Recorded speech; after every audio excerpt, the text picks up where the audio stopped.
প্রিয় দর্শক, সবাইকে জানাচ্ছি শুভেচ্ছা এবং স্বাগতম। আমরা আজকে এসেছি রাজশাহী জেলার কিভাবে আমের গাছগুলোতে কীটনাশক স্প্রে করা হয়। রাজশাহীতে আম ছাড়া ভাবাই যায় না।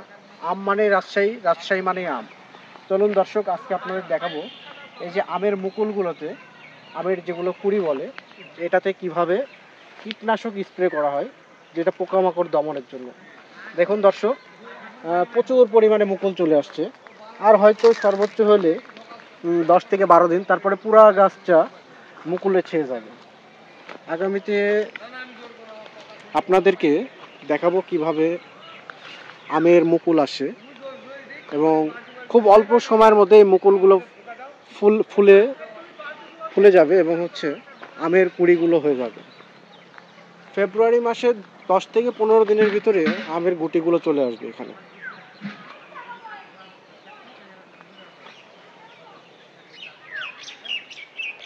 অনেক সুন্দর পরিবেশ। রাজশাহী মানেই আম,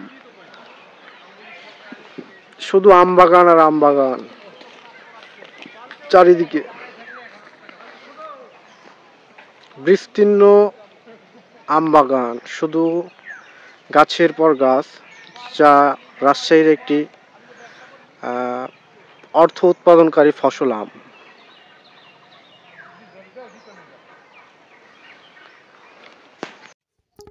বর্তমানে কৃষি অনেকটাই আমাদের দেশে আধুনিকায়ন হয়েছে, যে কারণে বিগত দিনের চাইতে বর্তমানে কৃষির লক্ষ্যমাত্রা দ্বিগুণ হয়ে গেছে।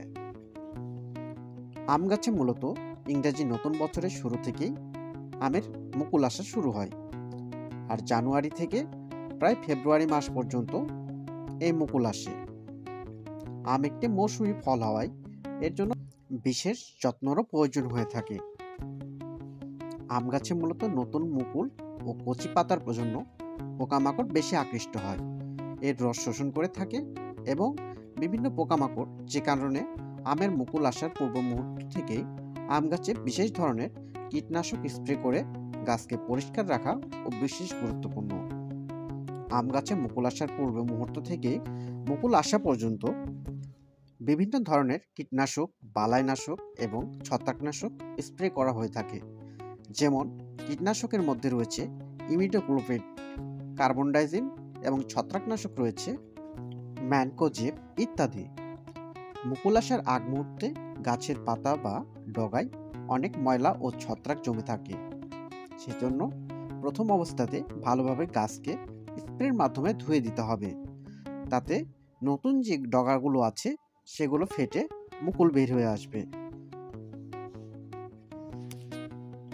রাজশাহী মানে আম, আর রাজশাহীর প্রধান অর্থকারী ফসলের মধ্যে আম অন্যতম, যা সারা বাংলাদেশে টেকনাফ থেকে তেঁতুলিয়া পর্যন্ত এর বিস্তৃতি সুখ্যাতি রয়েছে।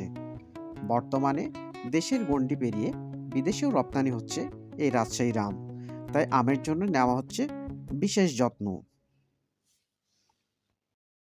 কি কি বীজ দিচ্ছ? ইমু দিচ্ছি, 25 দিচ্ছি, সালফার দিচ্ছি। এটাও প্রথমবার না? হ্যাঁ। এরপরে আবার কি কখন দিবেন? এই বীজটা এই মোল্লা ফুটলে যে বাবা। আচ্ছা, আমের গাছে কীটনাশক স্প্রে করা হয়। আজকে এ পর্যন্তই। আগামীতে কোনো একটি পর্বে দেখা হবে। সে পর্যন্ত সবাই ভালো থাকবেন, সুস্থ থাকবেন, সুন্দর থাকবেন। ধন্যবাদ সবাই।